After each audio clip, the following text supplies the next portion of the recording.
back. It's been 3 hours. We're going to go ahead and take a look and see what's happened inside each of the tumblers. We're going to dump them out. First thing we're going to do, though, is we're going to start with one.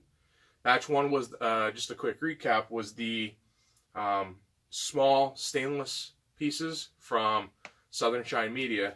And then number two is the traditional way with the stainless steel pins. We did the car wax wash in one. We did the Dawn and Let Me Shine in the other. We also did Let Me Shine in one. So we're going to do one at a time. I have my media separate. I keep my media types separate. I don't like my pins mixed with like my pieces.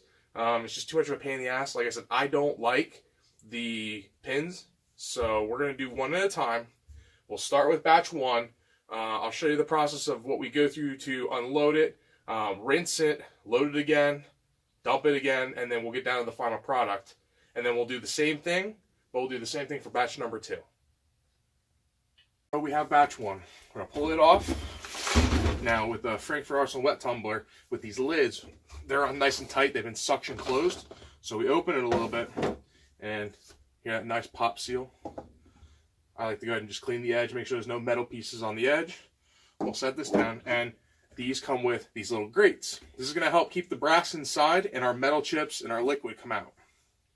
So I'll set this back up. I put the grate down in. We use the cap. And what we're going to do now is we're going to go through our first cycle here. This is the blue bin we started with the chips. The water and the chips are going to fall back in here. Watch how dirty this water is. Nice, disgusting sludge.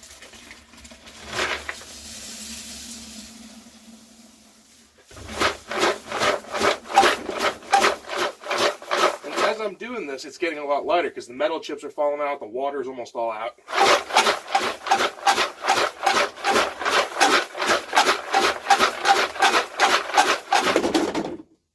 Oops.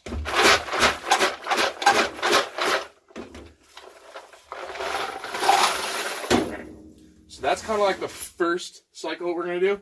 What we're going to do now is we're going to go into the utility bathroom, and we're going to go ahead and do our first like clean water rinse cycle. But before we do, I just want to show you some of the nice new clean brass we've got coming out of here. So give me a second. I'll see you in the utility closet. We'll do our first rinse cycle there.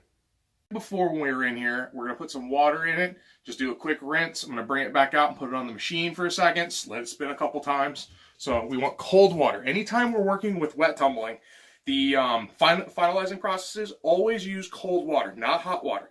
Hot water will bring any contaminants to the surface if there's any left. It'll cause your brass to tarnish or to color, like get a little bit deeper in color, darker. We don't want that. So, cold water. And I usually throw probably like 2 or 3 cups in here.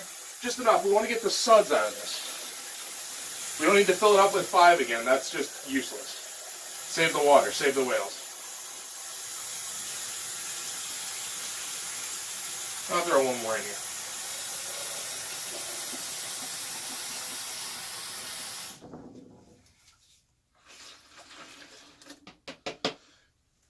So from here, we're going to go back to the tumbler, and we're just going to let it do a quick rinse cycle. So we're back over here at the washer, and what's going to happen now is we're going to put the lid with the seal on it back in it, because we want to just like let it rinse around. Don't put it back in with this, because water and everything will come out the side. So, pro tip there. And what we're going to do is we're just going to put the lid on nice and tight, give it a couple of this, side to sides. And I think maybe 15 seconds should be good enough, so we're going to keep the camera rolling. You guys can hear what I hear.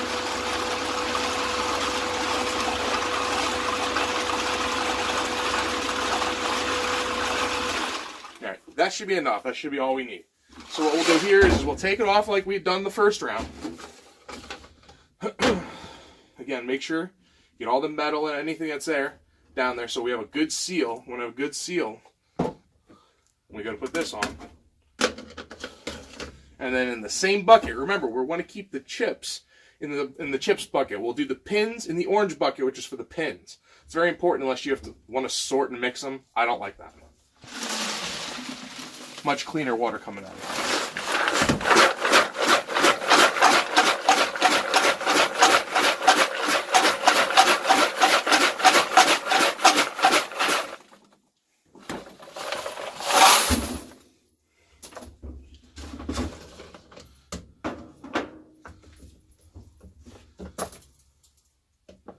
Some nice clean brass come out there, guys.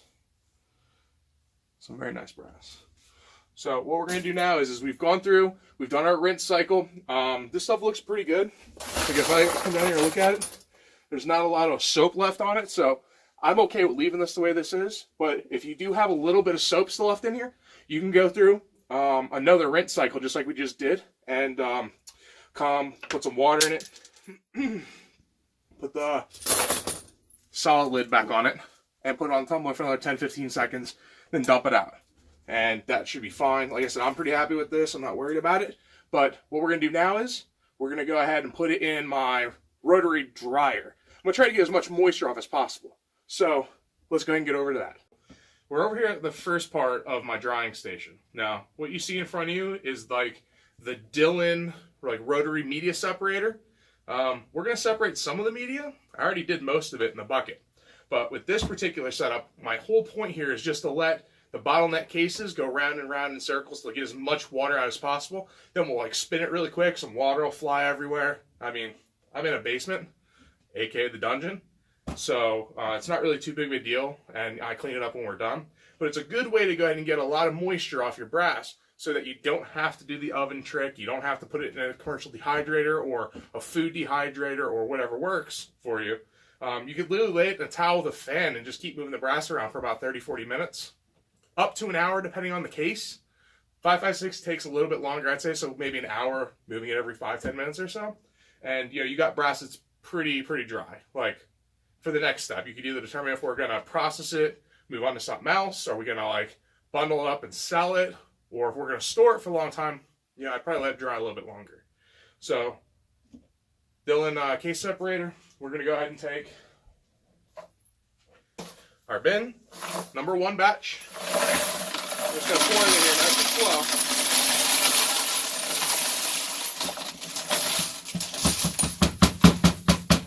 I'm giving it some taps because I want as much metal to come out as possible. Once we get that all done, we're good. And you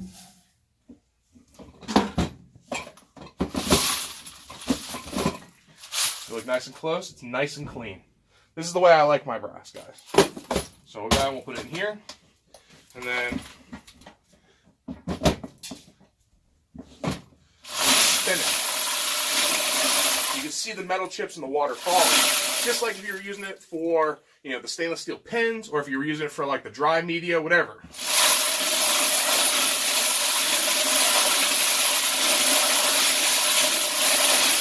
I usually sit here and do this until I don't see any more water. So it can take a little bit of time. We're going to leave the camera rolling, but we'll just speed through it if we have to.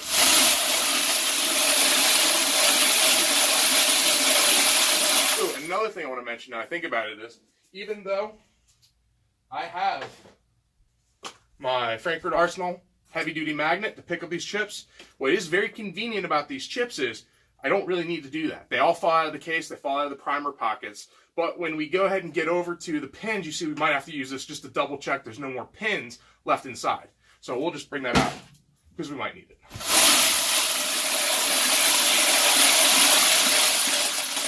This is what I was telling you guys about speeding it up, trying to get as much moisture off as you can.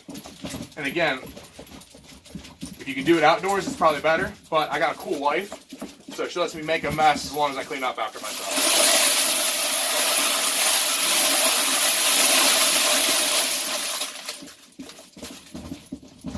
And it's just pulling all the moisture using centripetal force. Centripetal force. I don't know which one's right. I'm not a science major. But what's happened is all the metal chips have fallen.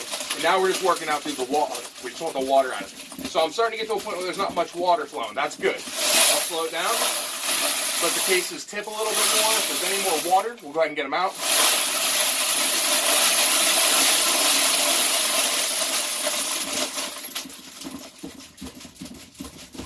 I'd say we got some pretty dry brass right now.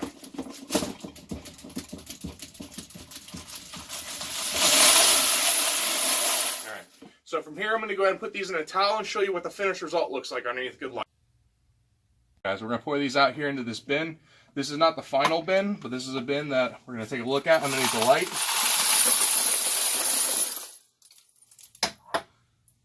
Alright, so we'll put this back over here, and then what we've got here is nice, new looking brass, nice and clean, got a good polish. Yes, they're still prime, we talked about that before, but like even look at some of these 9mm.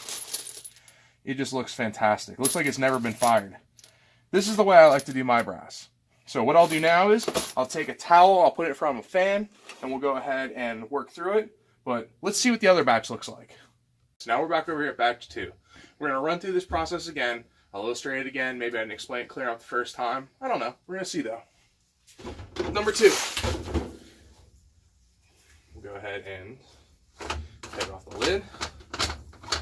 This is a nice seal. Here. Now, I have changed the bucket. This is my stainless pins bucket.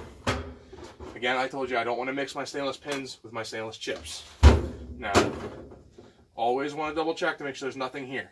Want to make sure you got a good seal, good thing here. You don't want water to gush out. This especially goes for when you're putting on the plastic lid when you're going to start. So, oh, look at how much nastiness that is.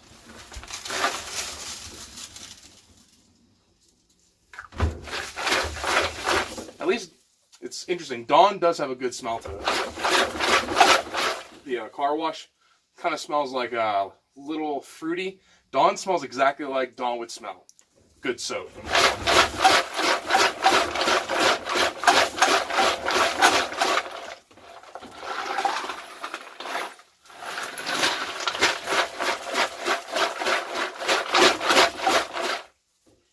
So let's let that drain here for a second.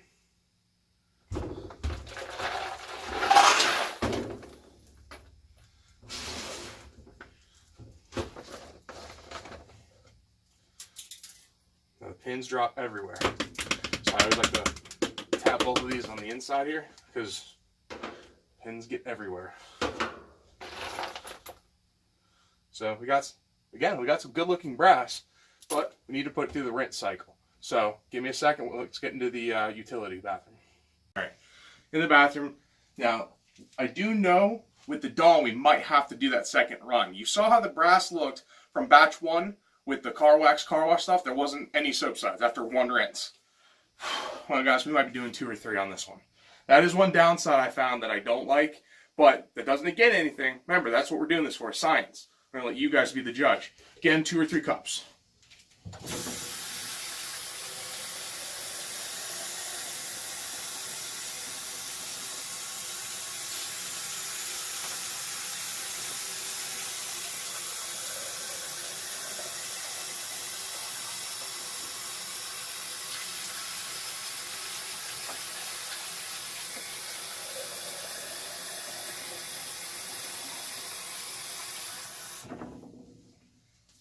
And that's 3 full ones.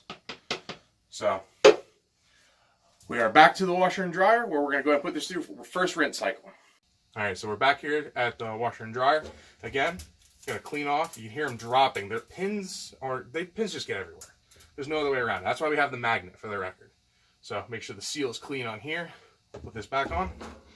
And you go ahead and run this back for like 15, 20, 30 seconds.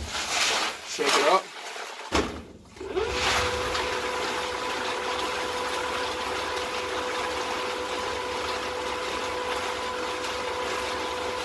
Just want to make sure we try to get as much soap off as possible, because on the brass in the end, the finished product after it's dried or you put it through the dehydrator, if there's soap left on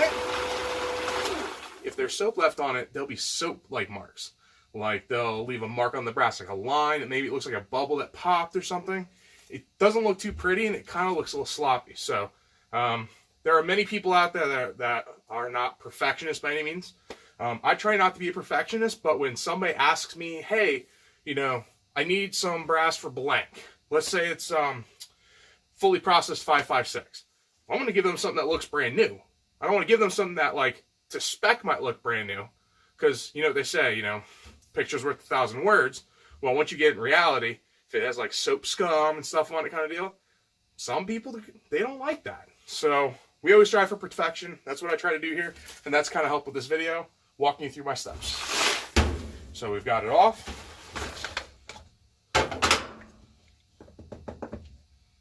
Okay, good. Remove all the pins. Very good. We're going to put the grate back on. We're going to dump it out again. Now, if we have to do this more than once, we'll see what this looks like in a second. If we have to do this more than once, we might have to dump the bucket. I'll show you how to dump the bucket.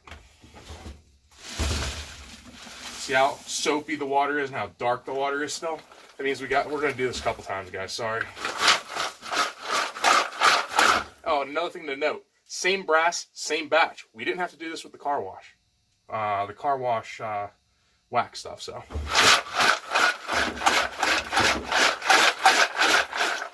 All that soap.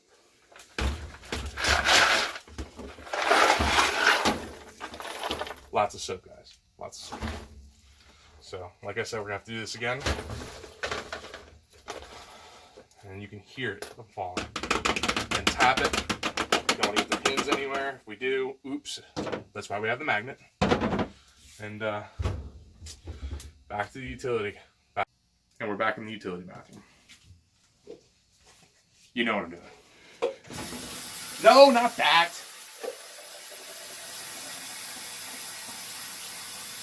For the serious people, you can do about 3 cups again.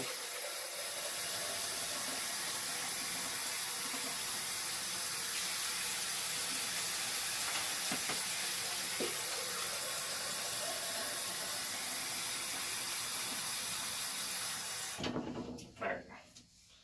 3 of these again. Back to the washer and dryer. Alright, so like I told you guys before, we're going to have to dump this bucket. We have to make sure we don't lose any of the pins. So, we can't dump any more water in here. I'll try to show you the color of the water. That came off your brass.